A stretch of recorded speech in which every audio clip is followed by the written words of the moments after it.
In this video, we're going to cover some basic concepts such as displacement, velocity, acceleration, projectile motion, Newton's three laws, forces, momentum, and things like that.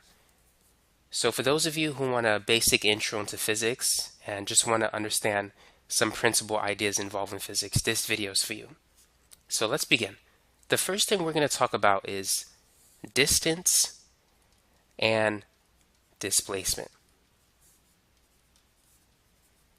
Now, many of you out there are very familiar with the word distance. When you think of distance, or when you hear the word distance, what do you think of? I think of how far something has traveled. So let's say the distance between one city to another could be 100 miles. And so it's the difference between 2 points. Now, displacement is very similar to distance, but displacement encompasses direction as well. Direction is important for displacement. So let me give you an example that distinguishes distance and displacement. So let's say if you have a person, let's say John, and he's at this position right here.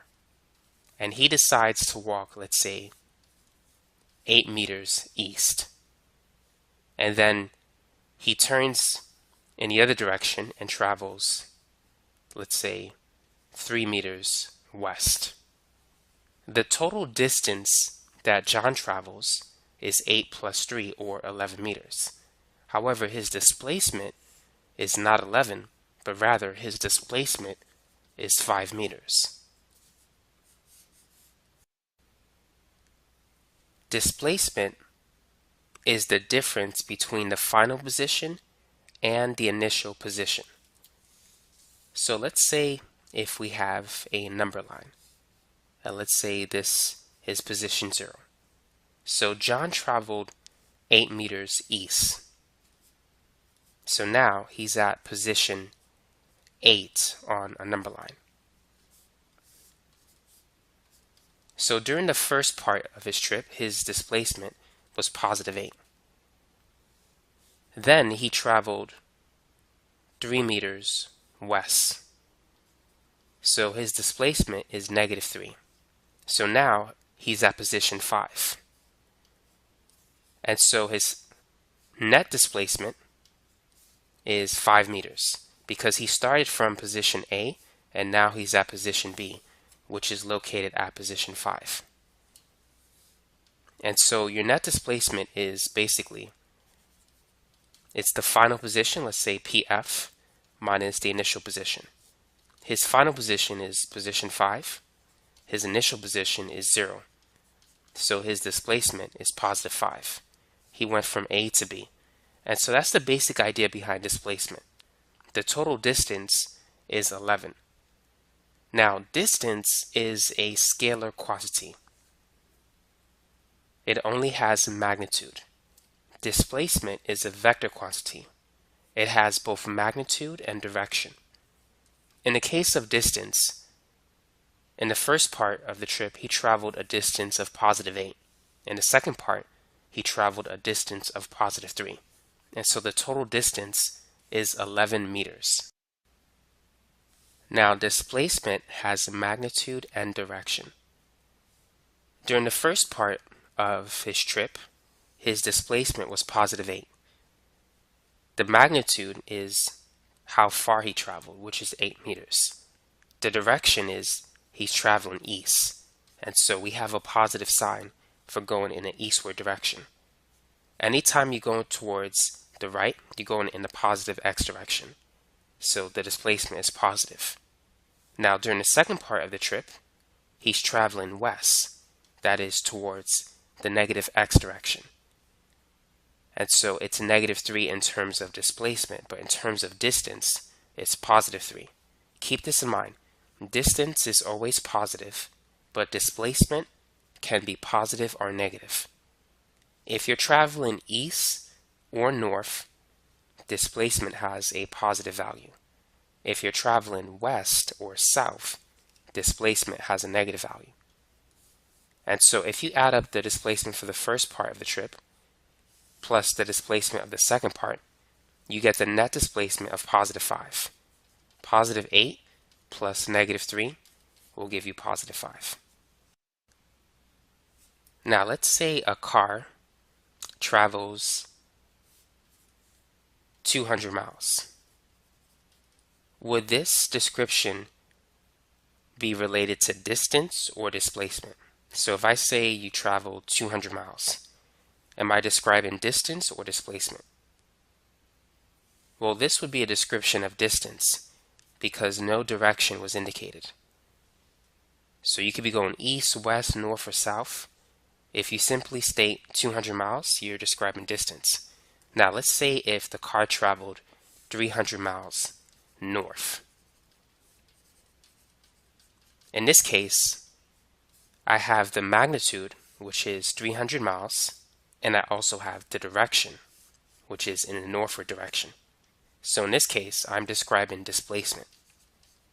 Displacement is a vector quantity. It has both magnitude and direction, whereas distance is a scalar quantity. It only has magnitude, such as 200 miles, without any direction. So make sure you understand the difference between a scalar quantity and a vector quantity. A scalar quantity, as we said before, has magnitude only, but a vector quantity has magnitude and direction. Now let's talk about speed. When you think of the word speed, what do you think of? Speed tells you how fast something is moving. So let's say if a car is traveling 30 meters per second. What does that mean? So that means that every second the car will have traveled a distance of 30 meters. So let's say this is the starting line, and I'm going to use a box to represent a car. And the car is moving in this direction with a speed of 30 meters per second. So 1 second later, the car will have traveled a total distance of 30 meters. 2 seconds later, it's going to travel another distance of 30 meters, so for a total distance of 60 meters. So we can make a table. So let's put T for time, D for distance. So if the speed is 30 meters per second, so every second the distance traveled will increase by 30. And so that's what speed tells us. It tells us how fast the distance of an object or the distance traveled by an object is changing every second. So let's say if you're driving a car and you're going 60 miles per hour. Every hour at that speed, you will travel a distance of 60 miles. So let's say if you want to travel a distance of 300 miles. It's going to take you 5 hours to do so. In the first hour, you're going to travel 60 miles. In the second hour, you have covered a distance of 120 miles.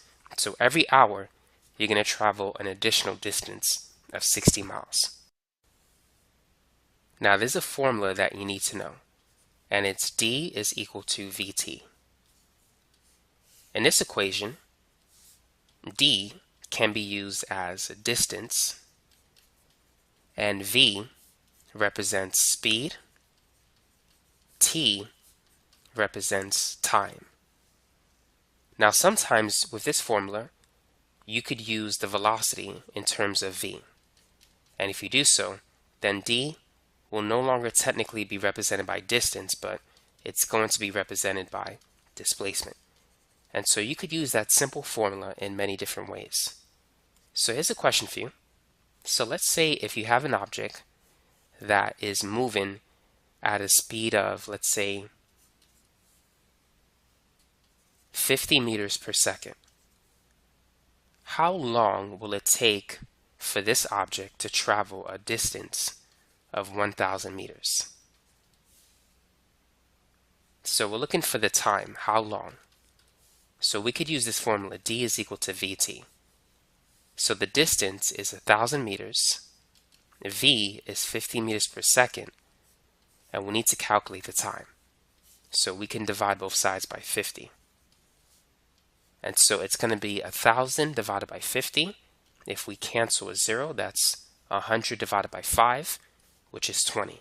So it's going to take 20 seconds for this object to travel a distance of 1,000 meters. Now let's talk about speed and velocity.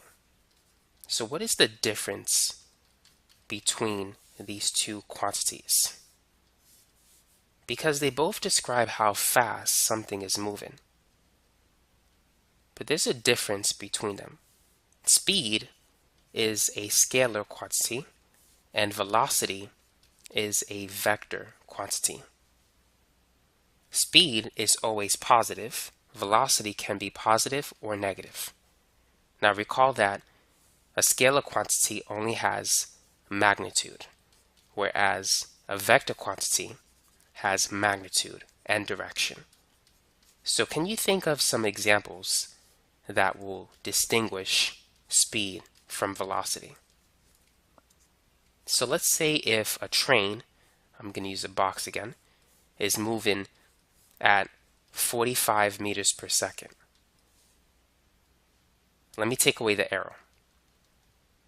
So you don't have any direction. It's simply moving at 45 meters per second. In this case, this describes the speed of the train because I'm telling you how fast it's moving, but not where it's going. Now, let's say if we have a train moving at 30 meters per second going west. In this case, this is a description of velocity because not only do you have the magnitude of the vector, which is the speed, but you also have the direction. And so when you combine magnitude and direction, you have a vector quantity. And so velocity is basically speed with direction. The 30 meters per second tells you the speed, west tells you the direction, and when you combine these two, you have velocity. So let's summarize a few key points. Speed tells you how fast something is moving. Velocity tells you not only how fast something is moving, but also where it is going. So remember, velocity is speed with direction. Speed can only be positive. Velocity can be positive or negative. So if v is negative 20 meters per second, you know you're dealing with velocity because it's negative. If you're looking for the speed would be positive 20 meters per second. Speed is always positive. And you could say that speed is the absolute value of velocity. Velocity can be positive or negative, but speed is always positive. So if the velocity was negative 35 meters per second, the speed is automatically positive 35 meters per second. Now, there are some mathematical formulas that you want to know when dealing with speed and velocity. There's something called average speed. Because sometimes in physics you need to calculate the average speed of an object. The average speed can be calculated by taking the total distance traveled by the object and dividing it by the total time. Now, if you think about this formula, d is equal to vt. V can be described as the speed or the velocity. So if you divide both sides by t, you could cancel this on the right side. You'll see that v, which is the average speed in this case, is equal to d over t. So average speed v is equal to the total distance d divided by the total time t. Now what about average velocity? Let's say if we wish to calculate average velocity, how can we do so? Average velocity is equal to displacement divided by the total time. So in this case, the formula looks the same. Average velocity could be represented by v, displacement can be represented by d, and the time is t. So the formula looks identical, but the meaning is different. So keep this in mind.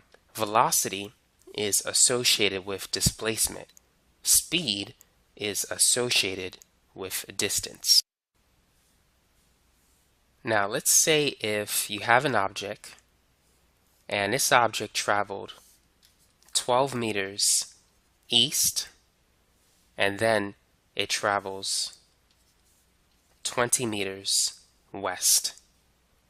And it did so in a total time period of 4 seconds. So let's say going from position A to position B, that's a distance of 12 meters, and from position B to position C, 20 meters. So that total trip from A to C took only 4 seconds. So for this object going from A to C, what is the average speed of the object? And also, what is the average velocity?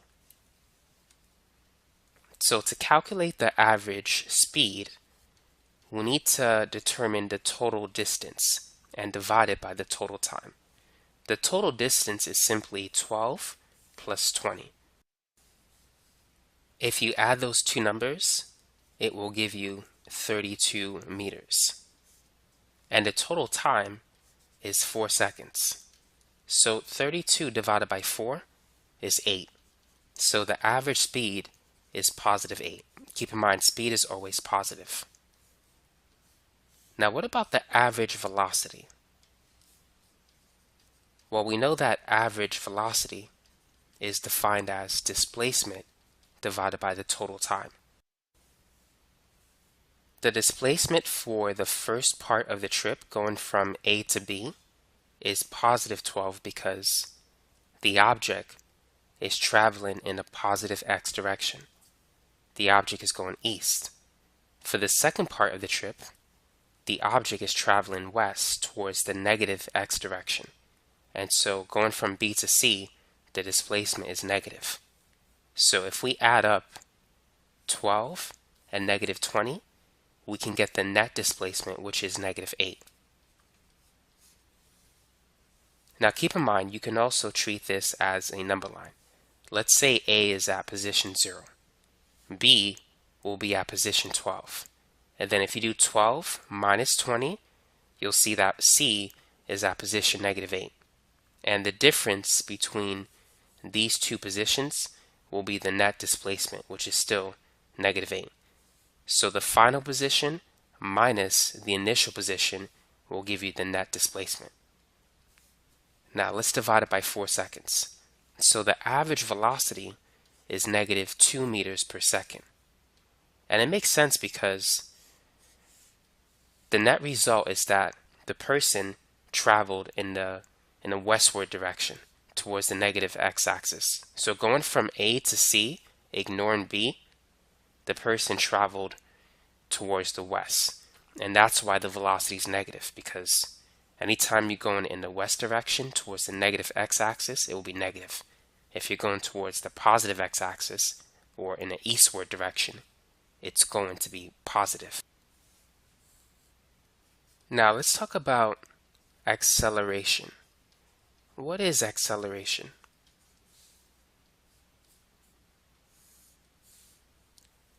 Now, you've encountered acceleration when driving a car. A good way to think about it is imagine two vehicles. Let's say a truck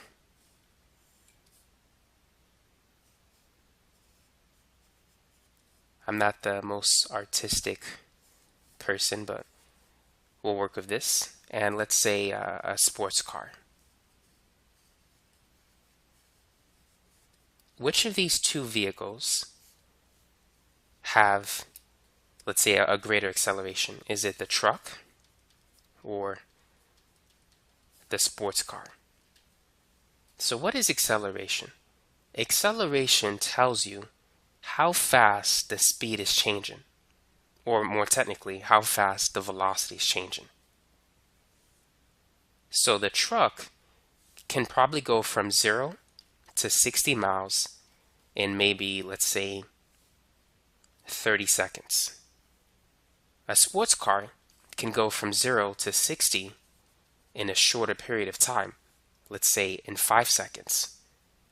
So because the sports car can get to a higher speed or to a certain speed faster than the truck, it has a greater acceleration. And so acceleration tells you how fast the velocity is changing. Acceleration is defined as the change in velocity divided by the change in time, or sometimes you could just put t. So you can write it this way. Let me adjust the formula. So if you see the triangle, it simply means change. So acceleration can be written this way. It's the final velocity minus the initial velocity divided by the time. So to calculate the acceleration of the truck, notice that the change in velocity is 60. 60 minus 0 is 60, divided by the time, which is 30. So 60 divided by 30 is 2. So the acceleration of this truck is 2 miles per hour per second, because we divided miles per hour by seconds. So it's miles per hour per second. Now the acceleration of the sports car is 60 miles per hour. That's the change in velocity divided by 5 seconds. 60 divided by 5 is 12. So it's 12 miles per hour per second. As you can see, the acceleration of the sports car is much greater than the acceleration of the truck. The truck is going to take a long time to go from 0 to 60, but the sports car will get there a lot faster, and so it has a greater acceleration. And so that's the basic idea behind acceleration. It tells you how fast the velocity is changing. Now let's make a table.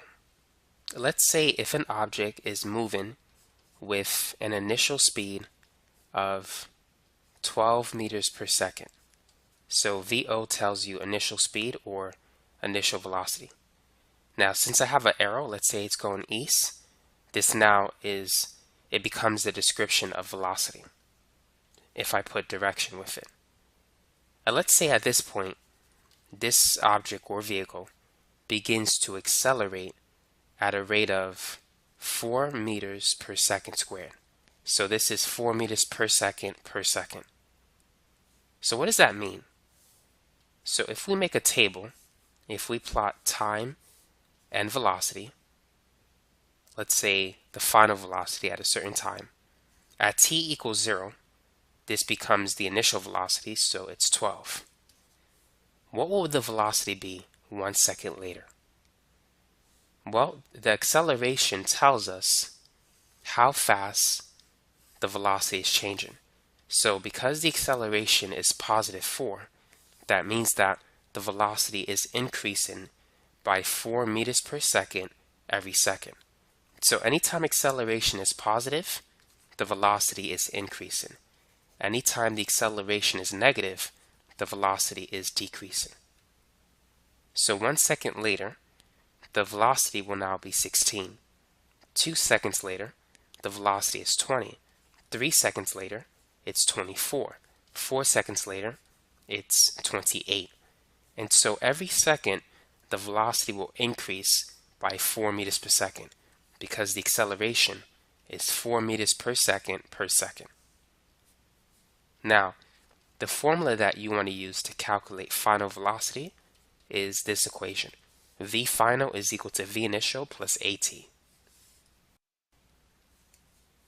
Now, let's say we have another object that is moving in an eastward direction at a speed of, let's say, 24 meters per second. But this time, let's say the acceleration is negative 6 meters per second squared. What's going on here?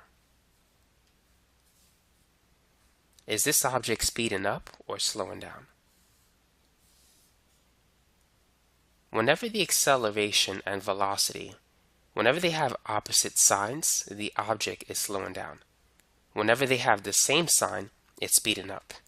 In the last example, the acceleration was positive 4 and the velocity had positive values. it started with positive 12. And so because velocity and acceleration have the same sign, the object was speeding up. So you may want to write this down.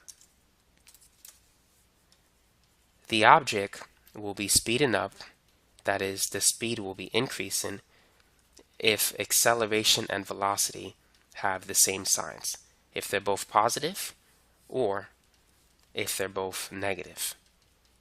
The object will be slowing down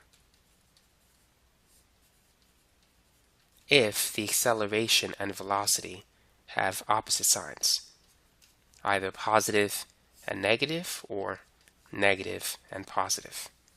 And this example will illustrate that. So this time, we're going to make a table with time, velocity, and I'm going to use S for speed, or SP for speed. So at t equals 0, the velocity is positive 24. And remember, speed is the absolute value of velocity. So the speed is positive 24. Now 1 second later, what will be the new velocity? Well, the acceleration is negative 6. And recall that if acceleration is negative, the velocity will be decreasing. So it's going to decrease by 6. So 24 minus 6 is 18. 2 seconds later, it will be 12. 3 seconds later, it's going to be 6. 4 seconds later, it's 0. 5 seconds later, it's negative 6. And then so forth. Now, speed is always positive. It's the absolute value of velocity. So here the speed is positive 18, positive 12, positive 6, 0, positive 6, positive 12, and so forth. Now, let's focus on the first half. In the first 4 seconds, the object is slowing down. If you look at the speed is decreasing from 24 to 0. So what's happening is that the object is moving, but over time, it's moving slower and slower and slower. And so at 4 seconds, at that instant, it's not moving. However, it's changing direction. Notice the velocity. It's going from positive to negative, which means that it's changing from an eastward direction to a westward direction. And it begins to move faster towards the west. So as you can see, it's speeding up because the speed is increasing after 4 seconds. Now remember what we said before. If acceleration and velocity, if they share the same sign, then the object will be speeding up. That is, if they're both positive or both negative. But if they have opposite signs, then the object is slowing down. So during the first 4 seconds, the velocity is positive and the acceleration is always negative. Therefore, because the signs are opposite, it's slowing down. The speed is decreasing from 24 to 0. Now, during the second part of this problem, that is after 4 seconds, the velocity is negative and the acceleration is negative. So because they share the same sign, the object is speeding up. As you can see, the speed increases from 0 to positive 18 in the next 3 seconds. So make sure you understand that concept. If acceleration and velocity share the same sign, the object is speeding up. If they have opposite signs, it's slowing down. Now let's move on to gravitational acceleration. In physics, you'll see this symbol that looks like a G, and it's equal to negative 9.8 meters per second squared. So this is the gravitational acceleration of planet Earth, and it varies for different planets and other very large objects. So the gravitational acceleration of the moon, for example, is negative 1.6 meters per second squared. It's a lot less. For one reason, the moon has less mass than the Earth. And so you will weigh a lot less on the moon. You'll feel lighter on the moon, and so you can jump higher on the moon. But let's focus on the gravitational acceleration of the Earth, negative 9.8. What does that mean? Well, in the last example, we saw what a negative acceleration can do to velocity. And so the fact that this gravitational acceleration is negative means that it will always decrease the velocity. Now, the gravitational acceleration of the Earth, it acts in the y direction and not in the x direction. And so let's talk about velocity. Velocity is a vector, and it can have an x component and it can have a y component. The actual velocity is basically the hypotenuse of this right triangle. Vx is the horizontal component of this velocity vector. Vy is the vertical component. The gravitational acceleration does not affect Vx. It affects Vy. So technically you can write this as Gy.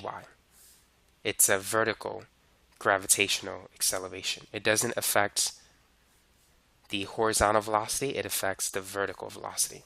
So make sure you understand that. Now let's use an example to help us understand Gy. Sometimes it could be written as Ay. So Ay and G are basically the same. It's negative 9.8.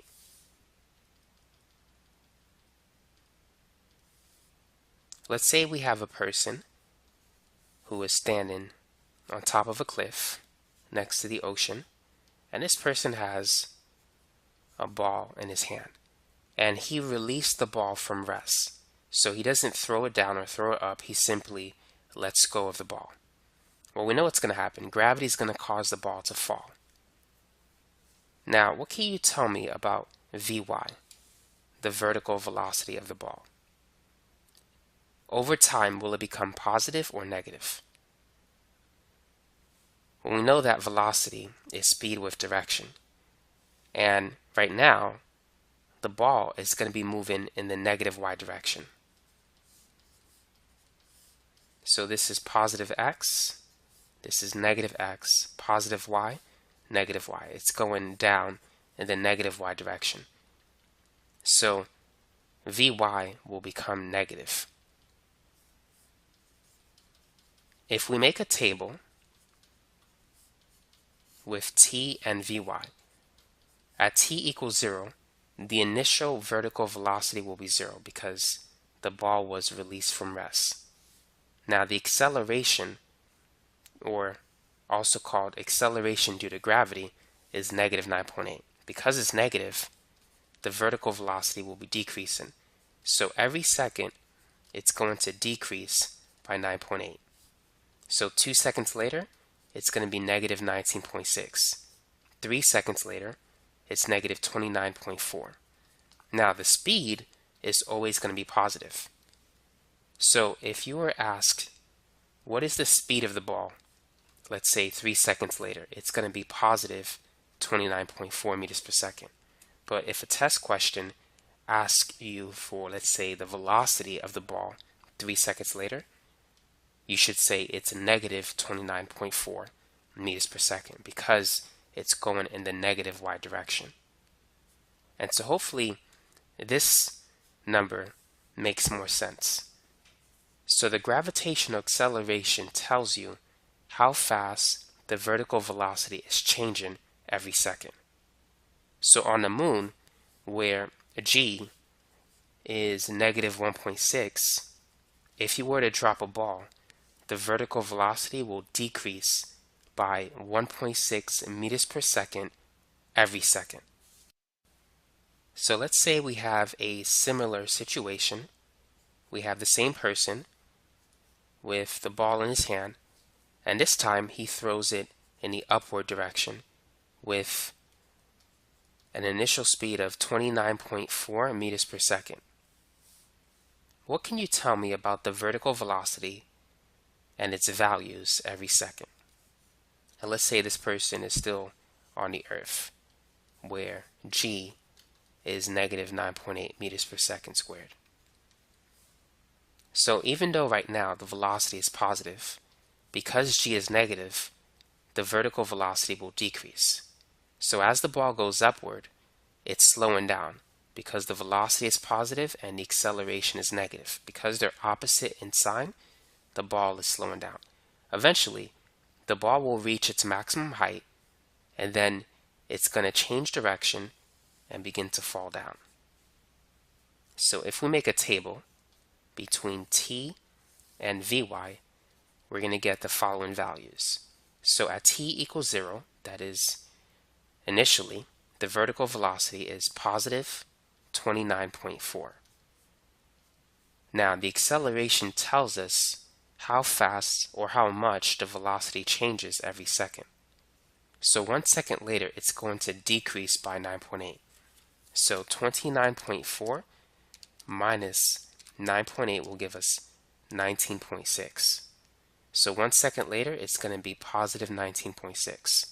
2 seconds later, we need to decrease this again by 9.8. So it's going to be positive 9.8. 3 seconds later, it's going to be at 0. So when the vertical velocity is at 0, that means that it's no longer going up anymore. And it's not going down yet. It has reached its maximum height. So it took 3 seconds to get to its maximum height. So let's call this position A, position B, and position C. So when t is 0, it's at position A. When t is 3, it's at position B. 4 seconds later, it's going to be negative 9.8. 5 seconds later, negative 19.6. 6 seconds later, negative 29.4, and so forth. And so once it gets to position B, once it passes that position, the velocity will be negative because it's now going in the downward direction or in the negative y direction. So that's the mathematical profile of this situation. So now you understand what's happening to the velocity values as time progresses.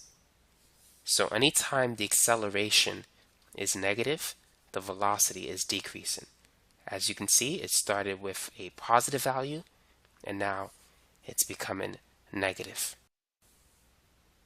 Now the next topic that you want to be familiar with is something called projectile motion. So what is a projectile? A projectile is basically an object that is moving under the influence of gravity. So in the last two examples, the ball that was released from rest and the ball that was thrown upward were behaving as projectiles because once released, they were under the influence of gravity. And in a typical physics course, when dealing with projectile motion, friction is usually ignored. And so we're not going to talk about it here. So far, we've considered one-dimensional projectile motion, that is, in the y direction. The first case was a ball going straight down. The second case was the ball going up and then down. So it's one-dimensional because it's only one direction, in this case the y direction. But let's talk about projectile motion in two dimensions, that is, in the x and in the y direction. So one example that you'll see is a ball being kicked off a cliff or rolling off a cliff. Initially, it's moving in the x direction and then it falls down like this. And so the path that the ball travels is known as the trajectory. Hopefully I said that right, trajectory. But now let's say the ball was kicked off the cliff at a speed of, let's say, 5 meters per second. So what can you tell me about the vertical and horizontal components of the velocity of the ball at different times? So let's make a table between t, vx, and vy. So initially, when t is 0, Vx is positive 5, because at that instant, it's moving only in a horizontal direction. So if you look at the trajectory, this line is only going to the right. It's not going up or down, it's just going to the right. Now, the vertical velocity is 0 because it doesn't have any component in the y direction. Now 1 second later, let's say the ball is over here. So now the ball is moving in this direction. So the velocity can be broken up into its x component, so it's still moving to the right, and the y component, it's moving down.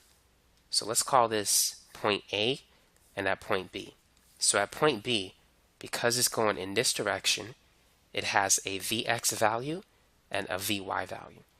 And let's say point B is 1 second later from point A. So point A, t is 0, and at point B, t is 1. So what is the velocity at point B? And what is the velocity at point C, let's say, where t is 2 seconds? 1 second later, we know what Vy is going to be. Due to gravitational acceleration, the vertical velocity will decrease by 9.8 every second. So 2 seconds later, it will be negative 19.6. 3 seconds later, negative 29.4. Now what about Vx? Now it's important to understand that g, negative 9.8, is a vertical acceleration, not a horizontal acceleration. It's not it's not ax, but it's ay. So this number does not affect Vx. So when dealing with projectile motion, unless this ball has some rocket thrusters, Vx is constant. It doesn't change. So for projectile motion, the acceleration in the horizontal direction is 0. So unless there's some kind of force that's propelling the ball to the right, that is after it's been kicked, ax is 0. So it's important to keep that in mind. And if ax is 0, that means that Vx does not change. If the acceleration is 0, the velocity is not changing. The velocity is constant. So to summarize what we've learned here, when dealing with projectile motion, it's important to understand that the velocity in the x direction, Vx, is constant. It doesn't change unless the problem states that there's something accelerating it in a horizontal direction. If there's no specific statement as such, ax is 0 and Vx is constant. But for any projectile motion problem, Vy changes. Vy is going to change by 9.8 every second. Here is another projectile motion situation. Let me start at the bottom. So let's say we have a ball, and the ball is kicked off the ground at an angle. It goes up, and then it goes down. Now typically, you might be given the velocity at which it's kicked. Let's say it's going up at a speed of 40 meters per second, and let's say it's at an angle of 30. So you have v, which is 40, and you have the angle theta, which is 30 degrees. Now what you need to do is find Vx and Vy. Vx is basically v cosine theta, and this is the initial value. Vy is v sine theta. Now for this problem, I'm going to give you Vx and Vy. So we're going to choose some different values, but in a typical problem, when you're given v and theta, you can find Vx and Vy using those formulas. But let's say that you discover initially Vx is, let's use a nice number, 8 meters per second. And Vy, we're going to say is 29.4 meters per second. So that's at a time value of 0. What's going to happen 1 second later? So 1 second later, what's going to happen to Vx and Vy? Now, it's important to understand that Vx will not change for projectile motion. Gravity does not affect Vx, it affects Vy. So 1 second later, Vx will still be 8 meters per second. Vy is going to decrease by 9.8 meters per second every second. Gravitational acceleration affects Vy, but not Vx. So this is going to be 19.6 1 second later. Now, 2 seconds later, Vx will still be the same, and that's 8 meters per second. Vy is now 9.8. 3 seconds later, it's at the top. At the maximum height, at the highest point, Vy is 0, so it's not going up anymore, but it's still moving to the right.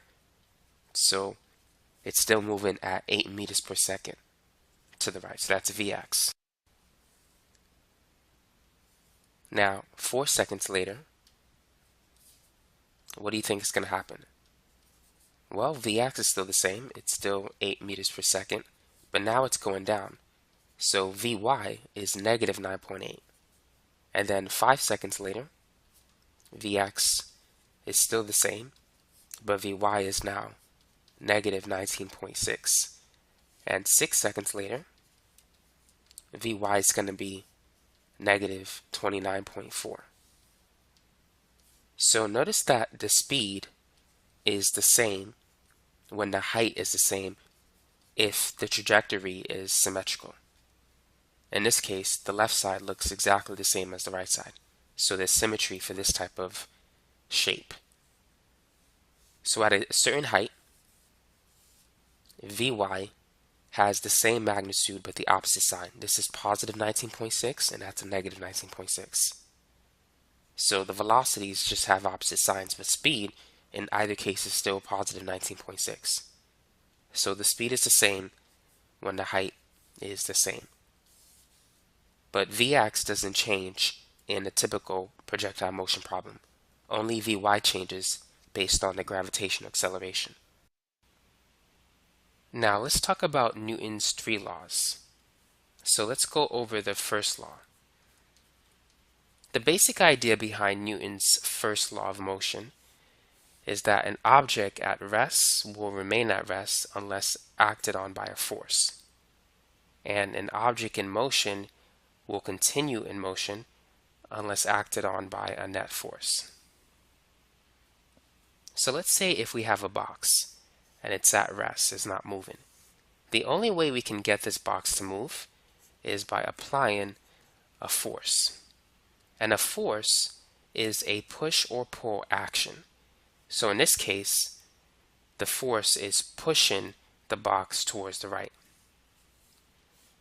We can also get the box to move towards the right if we take a rope and pull the rope towards the right.